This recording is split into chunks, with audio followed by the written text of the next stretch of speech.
nothing much left to be destroyed. Almost no part of Gaza has been left unscathed. Most of the population now is living in tents or other makeshift structures. Mr. President, most of the territory's hospitals and primary health care facilities have been bombed, leaving virtually all Gazans without basic medical care at a time when bombs are flying, people are being wounded. And think about what that means. I have met repeatedly with doctors, American doctors and others who have served in Gaza, and they are treating hundreds of patients a day without electricity, without anesthesia, without clean water, including dozens of children arriving with gunshot wounds to the head. I have seen the photographs and the videos. Gaza's civilian infrastructure has been totally devastated, including almost 90% of water and sanitation facilities. Most of the roads in Gaza have been destroyed or made impassable. Gaza's educational system has been obliterated. Children are not going to school. According to the World Bank, more than 2,000 educational facilities, ranging from kindergartens to universities, have been destroyed. Hundreds of schools have been bombed, as has every single one of Gaza's 12 universities. And Mr. President, there has been no electricity in Gaza for 17 months, no electricity. Put simply, Netanyahu and his extremist government have killed or wounded over 7% of Gaza's population and has turned Gaza into a wasteland unfit for human life. That is what has been going on over the last year and a half. Mr. President, in terms of where we are today, right now, the Netanyahu government broke the ceasefire 2 weeks ago, endangering the well-being of the remaining hostages held by Hamas. Further, in the last 2 weeks, they have intensified their assault against the Palestinian people. According to UNICEF, since Netanyahu broke the ceasefire, more than 1,000 people have been killed, including over 300 children, and more than 600 children have been wounded in the last short period of time. UNICEF says that most of these children were killed while sheltering in makeshift tents or damaged homes. Just in the last 24 hours, 97 more people have been killed in Gaza. Since Netanyahu broke the ceasefire, even more aid workers, the people whose job is to try to help people who have been wounded or hurt, more aid workers have been killed, putting the total of over 400. 400 aid workers have been killed since the war began. Earlier this week, the United Nations announced that they have recovered the bodies of 15 emergency aid workers who were killed by Israeli forces while wearing their emergency responder uniforms and then dumped into a mass grave in southern Gaza. They were buried alongside their destroyed emergency vehicles, clearly marked ambulances, a fire truck, and a UN car. Mr. President, with the resumption of bombing, hundreds of thousands of Gazans are once again being forcibly displaced by bombing and evacuation orders. This week, Israeli authorities issued displacement orders for most of Rafah, where about 150,000 people were estimated to to be sheltering. Think about what all of this means in human terms. Throughout this war, millions of desperately poor people, the people in Gaza by and large, are extremely poor. They have been repeatedly driven from their homes. They have been forced to pick their way through a demolished landscape again and again with nothing more than the clothes on their backs. Families have been herded into so-called safe zones only to face continued bombardment. The children of Gaza, Mr. President, this is just one picture, have suffered a level of physical and emotional torture that is almost beyond comprehension and that will clearly stay with each and every one of them for the rest of their lives. These children are hungry, they are thirsty, hard to get clean water, they have been denied health care, and they have witnessed the death of their parents, their family members, their homes, and virtually everything around them. And they've been picked up and moved from one place to another, and all the while drones are on top of them, shooting or photographing what they're doing. Mr. President, throughout this war, Israel's restrictions on humanitarian aid have left hundreds of thousands of people, including tens of thousands of children, facing malnutrition and starvation. Malnutrition and starvation. Children have literally starved to death, while aid just sat a few miles away, blocked by Israeli forces. The UN, the United States, and every aid organization working in Gaza has been clear throughout this war. Israel's unreasonable and unnecessary restrictions on humanitarian aid have contributed to massive death and profound suffering. But as bad as the last year and a half has been, at least Israel let some, not enough, but some aid through.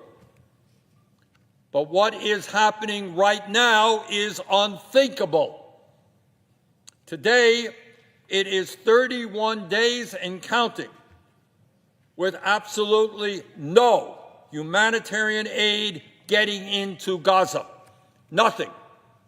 No food, no water, no medicine, no fuel for over a month. That is a clear violation of the Geneva Convention, the Foreign Assistance Act, and basic human decency. It is a war crime. You don't starve children. And it is pushing things toward an even deeper catastrophe. Earlier this week, 25 bakeries supported by the World Food Program were forced to close because they ran out of flour and cooking gas. The UN is still trying to distribute its remaining stocks of food already in Gaza, but says, quote, that the situation remains extremely critical since the cargo closure of the crossings almost a month ago, end quote. Mr. President, all of this is unconscionable. What we are talking about is a mass atrocity. And what makes it even worse, and why I am here today, and why I have introduced the resolutions that we will soon be voting on, is that we as Americans are deeply complicit in all that is happening in Gaza. This is not some terrible event. This is not an earthquake in Miramar. It's not something that we had nothing to do with. We are deeply complicit in all of this death and suffering. Last year alone, the United States provided $18 billion in military aid to Israel and delivered more than 50,000 tons of military equipment. It is American bombs and American military equipment that is being used to destroy Gaza, kill 50,000 people, injure over 110,000 people. We cannot hide from that reality. Mr. President, if we condone the barbarism that is taking place in Gaza today, we will have no standing in the world to condemn the horrors and war crimes that other countries may commit. You're not going to be able to look at China or Russia or Saudi Arabia or any other country and say, look how terrible, look what they're doing to the children, to the women, to innocent people. We will have no credibility because they will come back and say, really? You're really concerned about what China, Russia, Saudi Arabia may be doing? Hey, take a look at what you supported in Gaza and the billions of dollars in aid you gave to Netanyahu's government. Mr. President, today is a day to stand up to barbarism in Gaza and to do our best to prevent future barbaric acts all over the world. It is no secret, Mr. President, to anyone how these U.S. weapons have been used. Israel has bombed indiscriminately, killing civilians, journalists, a whole lot of journalists have been killed, paramedics, children, and humanitarian workers in record numbers. They have used massive 2,000-pound bombs in densely populated Gaza, despite the fact that studies show that 90% of victims of explosive weapons used in a populated area are civilians. These bombs have a blast radius of more than 350 meters, yet Israel has dropped them into crowded apartment buildings, killing hundreds of civilians to take out a handful of Hamas fighters. All of that is illegal and immoral and against American law. The Foreign Assistance Act, which is what we're talking about today, and the Arms Export Control Act, what we're talking about today, are very clear. The United States cannot provide weaponry to countries that violate internationally recognized human rights or block U.S. humanitarian aid. According to the UN, much of the international community and every humanitarian organization on the ground in Gaza, Israel is clearly in violation of these laws. Under these circumstances, it is illegal for the United States government to provide Israel with more offensive weaponry. It is simply against our laws. Despite all of that, in the last month, the Trump administration has announced its intention to transfer some $12.5 billion more in offensive weapons, not defensive weapons, offensive weapons to Netanyahu's government in clear violation of U.S. law. And, Mr. President, that is why we are here today. Joint resolutions of disapproval, which is what we are dealing with right now, are Congress's tool to enforce American law.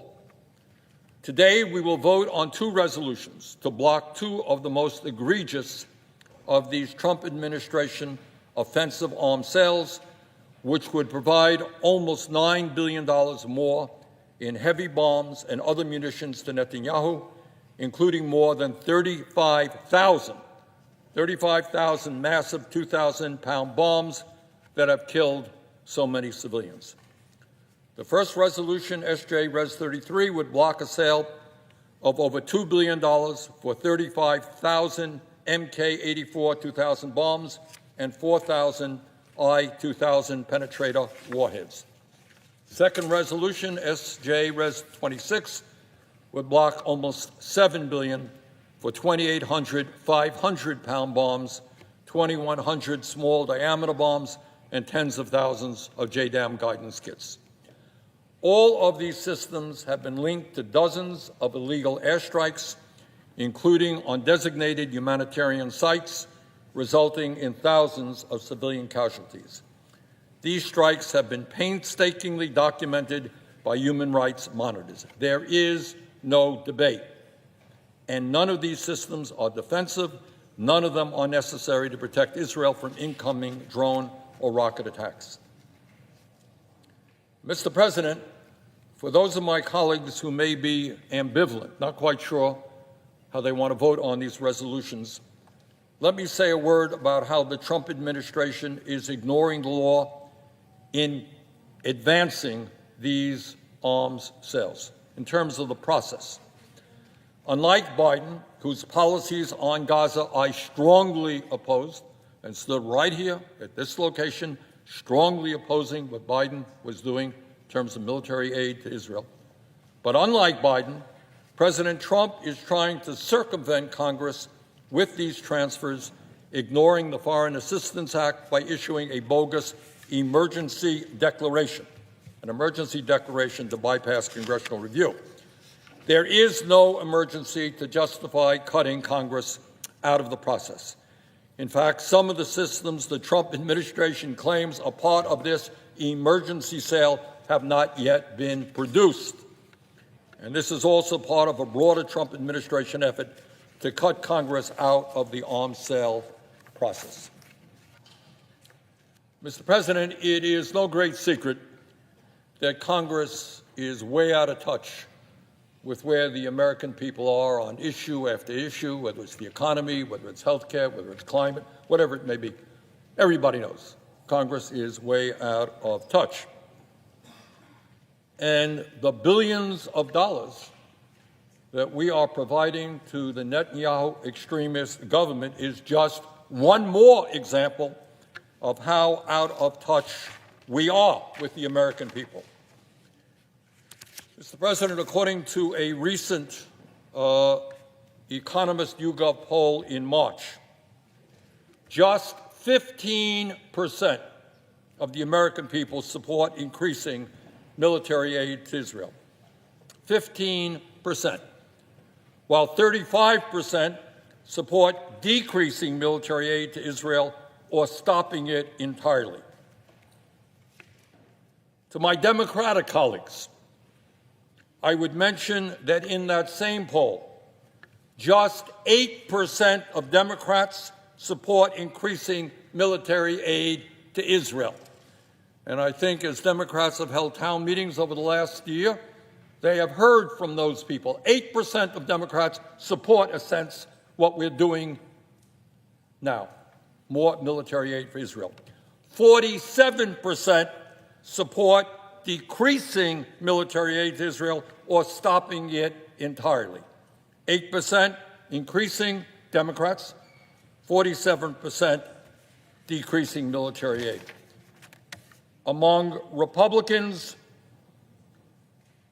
9% are for decreasing military aid and 15% for stopping all. 24% stopping or decreasing all military aid.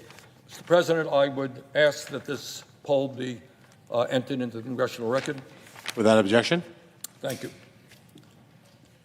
And according to a J Street poll of Jewish voters in November, 62% of American Jews support withholding, quote, shipments of offensive weapons like 2,000-pound bombs until Prime Minister Netanyahu agrees to an American proposal for an immediate ceasefire in Gaza in exchange for a release of Israeli hostages, end quote. And 71% of Jewish voters support increasing humanitarian aid to the Palestinians. Finally, Mr. President, as unbelievably horrific as the situation in Gaza is and has been for the last year and a half, there is another development that could make the situation even worse. Hard to believe, it really is, but it could. In recent months, President Trump and Israeli officials have openly talked about forcibly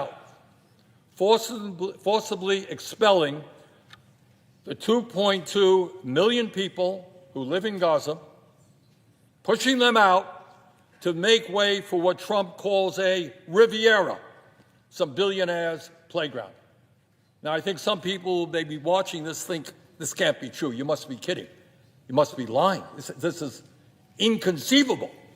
Pushing 2.2 desperate people out of where they live to create a playground for billionaires. But a few years ago, as some may recall, Trump's son-in-law, Jared Kushner, said that he felt, quote, Jared Kushner, quote, Gaza's waterfront property could be very valuable, end quote, floating the idea of redeveloping it. I think that many people at the time thought that was a weird and terrible joke. But it turns out that his father-in-law, Donald Trump, took it seriously.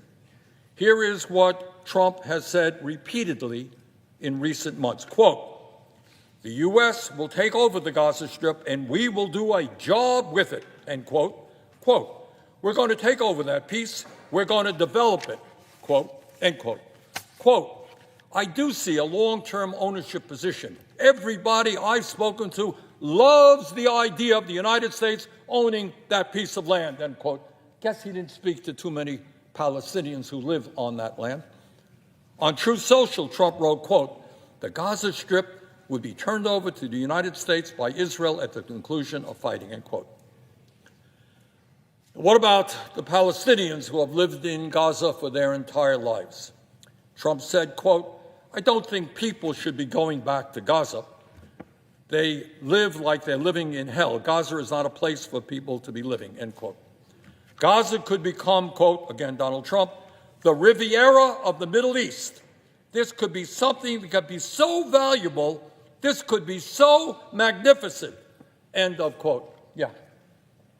Throw 2.2 million people who have suffered incalculably, throw them out of the land in which they live in order to create a billionaire's playground. Mr. President, there is a name and a term for forcibly expelling people from where they live. It is called ethnic cleansing. It is illegal. It is a war crime. Mr. President, the United States must not continue to be complicit in the destruction of the Palestinian people. History will not forgive us for this. The time is long overdue for us to tell the Netanyahu government that we will not provide more weapons of destruction to them. Instead, we must demand an immediate ceasefire, a surge in humanitarian aid, the release of the hostages, and the rebuilding of Gaza for the Palestinian people. For all of these reasons, I urge my colleagues to vote yes on these two resolutions, which would prevent illegal and immoral arms sales to Netanyahu, would uphold congressional power and the rule of law, and would protect innocent life. With that, Mr. President, I would yield to the senator from Maryland, Senator Van Hollen. Mr. President. I recognize the senator from Maryland. Mr. President, I rise to support the Sanders resolution and to oppose the transfer of over $8 billion of U.S. taxpayer-financed bombs and other offensive weapons to the Netanyahu government as it continues to block all humanitarian aid to civilians in Gaza, which is a clear violation of international and American law, and as it promotes the reprehensible Trump plan to push 2 million Palestinians out of Gaza. Mr. President, there's no doubt that Israel has the right to defend itself. In fact, I would argue the duty to defend itself in the aftermath of the brutal Hamas attack of October 7th, 2023, that murdered over 1,200 individuals and took over 250 hostages. Hamas is a despicable terrorist organization, and there must be no more October 7th. This act of terrorism was the worst act of violence and attack on the Jewish community since the Holocaust, and that pain endures, especially as not all of the hostages have returned. It's been 544 days, and we must bring home every remaining hostage. I have met with their families, both here and in Israel, and their emotional pain and anxiety are unbearable. Israeli and Palestinian families across the region face the reality, the brutal reality of this hostage crisis and the devastation that this war brings every day in Gaza. Yet through his actions, Prime Minister Netanyahu and his extremist right-wing government have made it very clear that ending the fighting and securing the release of the remaining hostages is not their principal objective. It is very well understood in Israel that Netanyahu's priority is not bringing them home. His priority is his own political survival. Like the mother of one of the hostages who was protesting just last week said, quote, "The hostages are held captive by Hamas, and the entire nation of Israel is held captive by Netanyahu." Prime Minister Netanyahu has locked arms with the most extreme elements of his coalition. People like Finance Minister Smotrich and Minister of National Security Ben-Gvir.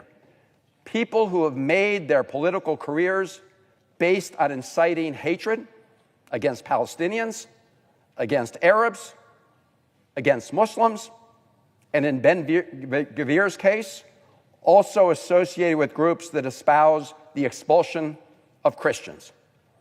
Together, they have readily embraced the twisted, shameful, illegal, and immoral plan advanced by Donald Trump to push 2 million Palestinians out of Gaza.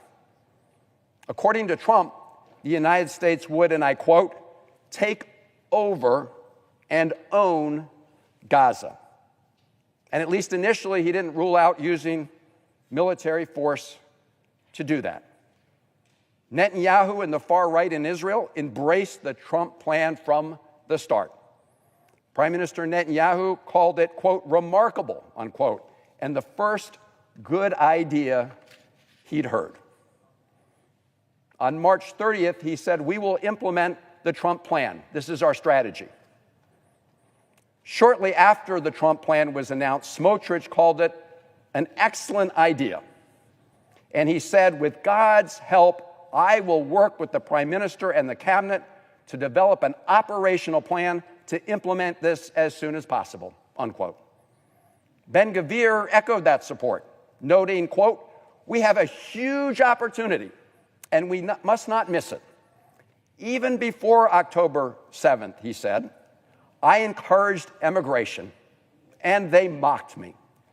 It is time to implement and promote it," unquote.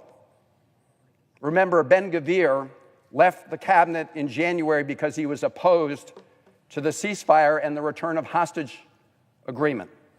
Now that Netanyahu has abandoned the ceasefire agreement, Ben-Gvir has returned to the cabinet, again as Minister of National Security. And listen very carefully to what Netanyahu's Minister of Defense, Katz, said recently, and I quote, Gaza residents, this is a final warning. The first Sinwar destroyed Gaza, and the second Sinwar will bring its complete ruin. Soon the evacuation of the population from combat zones will resume, and what follows will be far more severe. You, he said, referring to the civilian residents of Gaza, you will pay the full price. Return the hostages and remove Hamas. The alternative is total devastation. You should listen very carefully to those words, because he is threatening the civilian population of Gaza. That is collective punishment, and that is the Trump-Netanyahu plan. Mr. President, American taxpayers should not be paying for this reprehensible plan. And let me be clear, that's what these bombs and offensive weapons are supporting. It's not about providing for Israel's defense like Iron Dome, which I have and will continue to support. Instead, these offensive weapons are furthering the extremist goals of Donald Trump and Netanyahu. It surely is not America first to use billions of dollars of American taxpayer money to pay for bombs and other weapons to facilitate such a grotesque, illegal, and immoral plan. You know, it's often said that Israel and the United States have a set of shared values that bind us together. Those values have included a belief in democracy, a respect for the rule of law, support for freedom, and universal political rights. I believe those remain the shared values between the people of the United States and the people of Israel. But that cannot be said of either Donald Trump or Netanyahu. They have zero respect for those values. They have a different worldview. They both see themselves as above the law. Trump and Netanyahu have both demonstrated an utter contempt for an independent judiciary. Here at home, Donald Trump is calling for the impeachment of judges that uphold the rule of law and illegally bullying law firms and institutions that don't bend to his will. In Israel, Netanyahu and his right-wing government just implemented changes to weaken the independence of the judiciary. And when Trump called for impeaching judges here, this is what Netanyahu said, and I quote, "In America and in Israel, when a strong right-wing leader wins an election, the leftist deep state weaponizes the justice system to thwart the people's will. They won't win in either place. We stand strong together," he and Donald Trump. Both Trump and Netanyahu have also worked to replace people of independence and integrity with political puppets. Netanyahu is in the process of trying to fire the head of Shin Bet, Ronan Bar, while he was presiding over an investigation into potential financial ties between Netanyahu's office and Qatar. Here at home, of course, Trump fired the head of the Joint Chiefs of Staff, installed a completely unqualified Secretary of Defense, and has fired at least 17 independent inspector generals across the federal government. Trump and Netanyahu don't believe in checks and balances. They believe in unchecked power for themselves, like other autocrats, Erdogan in Turkey or Orban in Hungary. So let's be clear, Mr. President, that Donald Trump is pursuing policies in Israel that are not pro-Israel. They are pro-Netanyahu and pro-Smotrich and pro-Ben Gvir. You know, Donald Trump said on the campaign trail that he was going to stop the war in Gaza. He took credit for securing the January ceasefire and the exchange of those hostages at the time. That was phase one of the three-stage framework that the Biden team had negotiated. Prime Minister Netanyahu waited until the eve of Trump's inauguration to begin phase one so Donald Trump could claim that success. But ever since then, Trump has backed off and stood back as Netanyahu and his right-wing government resume the bombing of Gaza, impose an embargo on humanitarian aid for civilians there, and put the lives of all the remaining hostages at risk. Indeed, it has now been 32 days since Netanyahu cut off all humanitarian assistance and electricity to civilians in Gaza. That is a blatant, direct violation of Israel's duty under both international law and under American law. Indeed, Section 620I of the U.S. Foreign Assistance Act, also known as the Humanitarian Aid Corridor Act, prohibits the transfer of any offensive weapons by the United States to any country that fails to, and I quote, facilitate and not arbitrarily deny, restrict, or otherwise impede, directly or indirectly, the transport or delivery of U.S. humanitarian assistance, unquote.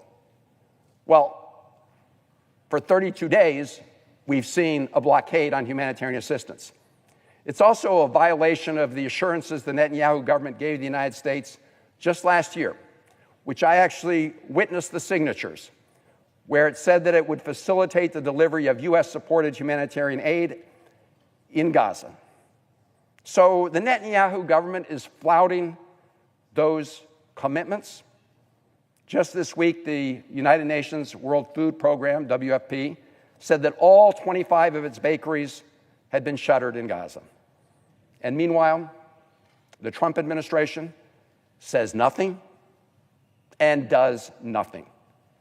What happened to the man who pledged to bring peace to the Middle East.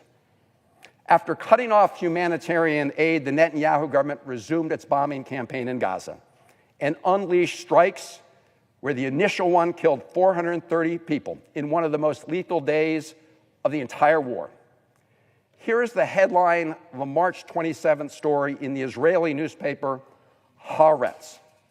And I quote, "In one of the Gaza war's most horrifying nights, the Israeli army killed nearly 300 women and children." A surgeon from the United Kingdom who was on the ground said, quote, "What stunned doctors was the number of children, just child after child, young patient after young patient," unquote. We all know that Hamas has no regard for Palestinian civilians and puts civilians in danger, but that does not absolve the Netanyahu government of the duty to reduce civilian harm, and it's violating that duty. Indeed, as I read, the Minister of Defense has said there will be, quote, "total destruction." The death toll in Gaza has now surpassed 50,000, and more than half of those killed are women and children. Palestinian civilians, many of them who recently put themselves at great risk to protest against Hamas, are trapped. The recent Netanyahu bombing campaign has also taken a severe toll on medical and first aid workers inside Gaza. As the newspaper Haaretz and others have reported, 15 Palestinian paramedics, including a UN worker, were killed as they traveled in their ambulance within the last 2 weeks. Jonathan Whithall, the head of OCHA, said the aid workers had been killed, quote, "one by one," unquote, and that the IDF bulldozers then buried them and the ambulances in the sand. To date, over 400 aid workers have been killed since the war started. Following the deaths of the 7 World Central Kitchen aid workers almost a year ago, Netanyahu's government said that they would improve efforts to protect aid workers. But those promises have been forgotten. Just a few days ago, the IDF hit an International Committee of the Red Cross, ICRC office in Gaza. And while that strike did not result in casualties, it was another reminder of the Netanyahu government's total disregard for the safety of these humanitarian operators. Speaking of the ICRC, throughout the war, the Netanyahu government suspended all humanitarian visits by the ICRC to Palestinian prisoners in both the occupied West Bank and the Gaza Strip. And it has yet to resume that access, despite reports of the terrible abuses at Sde Teimekas. This is a prison. These abuses were revealed by Israel's own security service, Shin Bet, as well as Israeli NGOs and media. Now, Mr. President, Netanyahu has attacked virtually everyone who questions his conduct in the war in Gaza as pro-Hamas. When his former defense minister, Gallant, said that the Israeli military had done all it can in Gaza, he was fired. Netanyahu has even criticized the protests by hostage families, saying that they serve the interests of Hamas. Deplorable. And the Netanyahu government has tried to punish and sanction Israeli newspapers, specifically Haaretz, which I've been quoting from, for reporting the facts about what's happening in Gaza. In fact, Netanyahu's communications minister suggested that the law enforcement in Israel should go after them for, quote, dangerous incitement by the newspaper, unquote. As if people cannot be horrified about what happened on October 7th, care about the terrible plight of hostages, and care about Palestinian civilians without being pro-Hamas. Of course, claiming that newspapers and his political opponents are aiding and abetting Hamas is a convenient and deeply dishonest rhetorical tactic. It is the same kind of tactic that Trump uses here at home, threatening and sanctioning newspapers who report inconvenient facts. Mr. President, as we consider how Trump and Netanyahu are pushing forward their plan in Gaza, we should also pay close attention to what is unfolding on the West Bank, where extremist settlers have been fueling violence and destruction. The Biden administration had put in place an executive order that sanctioned anybody destabilizing the West Bank. It applied to militant Palestinian groups and to extremist Israeli settlers involved in attacks against Palestinians. Trump, he revoked it. And last week in the South Hebron Hills, masked settlers attacked Hamdan Bilal, a Palestinian filmmaker who, alongside Israeli director Yuval Abraham, produced the Oscar-winning documentary entitled No Other Land. The film is about the life and struggles of Palestinians under Israeli occupation in Masafar Yatta, the very place that he was attacked. You know, over the last year, we've seen many, many people killed as a result of this violence. You know, if you listen to President Trump's nominee to be our ambassador to Israel, Mike Huckabee, you would think that the expulsion of Palestinians from their land and Israel's occupation is not a problem. When asked during his nomination hearing what would happen if Israel annexed the West Bank, whether Palestinians would have equal rights as Israeli Jews in the West Bank, he couldn't say. He just said, well, Palestinians would have some opportunities. Mr. President, let's step back and take stock of where all of this leaves us. As I said at the start, Israel has a right to defend itself. Of course it does. And the United States will always stand with Israel's right to do so. And the United States has consistently provided Israel with the weapons it needs to defend itself against its many enemies, including Iran, Hezbollah, Hamas, the Houthis. But there is a big difference, a very big difference, between providing Israel with the ability to vigorously defend itself and the goals of Trump and Netanyahu, as well as those of Smotrich and Ben-Gvir, which are increasingly embracing the goals of building a greater Israel by annexing the West Bank and reoccupying Gaza. Smotrich and Ben-Gvir have made no secret of that objective. At a large ultranational conference held on the border with Gaza in October 2024, Smotrich endorsed the idea of rebuilding settlements in Gaza, stating on his way to the event that the Strip was, quote, part of the land of Israel, unquote, and that, quote, without settlements there is no security, unquote. Mr. President, it's very clear that Netanyahu has hitched his political survival to Smotrich and his wing.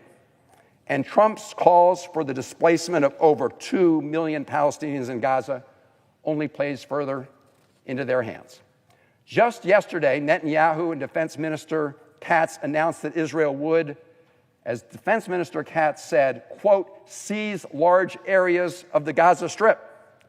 The response of the Hostages and Missing Families Forum, which represents most of the hostage families, was swift and clear. They said they were horrified by Katz's statement and asked, quote, did you decide that we are sacrificing hostages for capturing land? Instead of getting hostages out in a deal and ending the war, Israel's government is sending more soldiers to Gaza to fight in the same places that they have already fought over and over again, unquote. And yet Trump continues to stand with the extremist Netanyahu government and his own reprehensible plan, and calls upon American taxpayers to spend billions of dollars to support that plan. Israel is now operating as the undisputed superpower in the Middle East. It's a nuclear power. Hezbollah is on its back foot. Iran's air defenses have been severely degraded. Assad is thankfully out of power in Syria. And Israel has destroyed much of Syria's military infrastructure. So the question, Mr. President, is what does Israel want to do with this power? What are its long-term goals? The answer from Smotrich and Ben-Gvir is to build a greater Israel, one that demolishes the possibility of a future two-state solution, and Netanyahu is in their corner. The annexation of the West Bank and the reoccupation of Gaza will not make Israel safer. To the contrary, it will condemn it to perpetual conflict. The only sustainable way forward is to ensure that the 5 million Palestinians in Gaza and the West Bank who have nothing to do with Hamas can live with dignity and have their human rights respected. That is the only way to ensure the long-term security for Israelis and Palestinians alike. And that is the only way, colleagues, to prevent the United States from being dragged into permanent conflict in the Middle East. And that should be painfully obvious to anyone who's followed the history of this region. Mr. President, I will close where I started. This is not about whether someone is pro-Israel. I believe you can be pro-Israel and anti the policies of Netanyahu, just as you can be pro-America and oppose the policies of Donald Trump. And that's what this is all about. This is about whether you support the approach that Netanyahu and Trump are taking at this time. Trump's vision of a Gaza cleansed of its Palestinian population, and Netanyahu, Smotrich, and Ben-Gvir's vision of a greater Israel without basic human and political rights for Palestinians. I will not support that future. I will not vote to support American taxpayer dollars to advance that future. It's not in America's interest, nor is it in the interest of Israelis, Palestinians, or anyone else who lives in the Middle East. I yield the floor.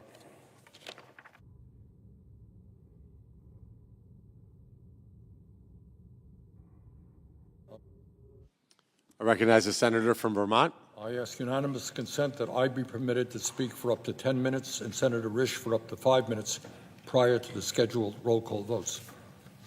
Without objection.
And that is as a result of the disastrous Citizens United Supreme Court decision.